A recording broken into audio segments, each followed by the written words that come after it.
Hello everyone, তোমরা কি lunch করছো? আমি লাঞ্চ করতে এসেছি, তোমরাও চলে এসো আমার সাথে লাঞ্চ করতে। আজকে লাঞ্চের মেনুতে সব হেলদি খাবার ছিল। চিংড়ির ভর্তা, তেল ছাড়া, চানাচুর আছে, আছে লাউ পাতা সিদ্ধ। বিসমিল্লাহির রহমানির রহিম। সেই টেস্ট হয়েছে খাবার, কারণ এই ধরনের খাবার খেয়ে আমি অভ্যস্ত। তোমরাও ট্রাই করে দেখো, ভালো লাগবে। বলছিলাম কি, আমরা মেয়েরা কত কি হজম করতে পারি তোমরা জানো কি? কথায় আছে, দুয়ে দুয়ে চার হয়, ভালোবাসা দিলেই ভালোবাসা পাওয়া যায়, যত্নে রত্ন মেলে।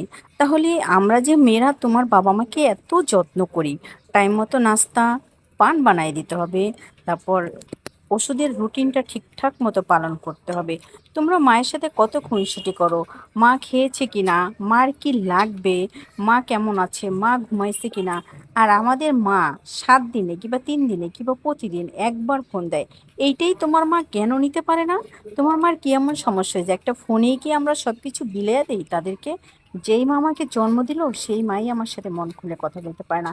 আর তোমাদের মায়েদের প্রতি তোমাদের অনেক দায়িত্ব কর্তব্য আছে। আমাকে যে জন্ম দিয়েছে, লালন পালন করেছে, আদর যত্ন করেছে, নারী ছেঁড়া ধন তোমাদের হাতে তুলে দিয়েছে, তোমাদের সেবা যত্ন করছি, অথচ বাড়ির প্লেটটা ধুয়েও ভাত খেয়ে নেয়।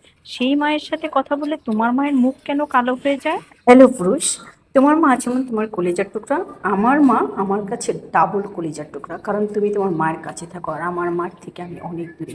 আমার ভাই আসলে তোমার ভাই বোনদের তোমার মায়ের ফুসফুস ফাঁসফাসানি শুরু হয়ে যায়। তোমার ভাই যদি তোমার কাছে হীরার টুকরো হয়, আমার ভাই আমার কাছে ডায়মন্ড।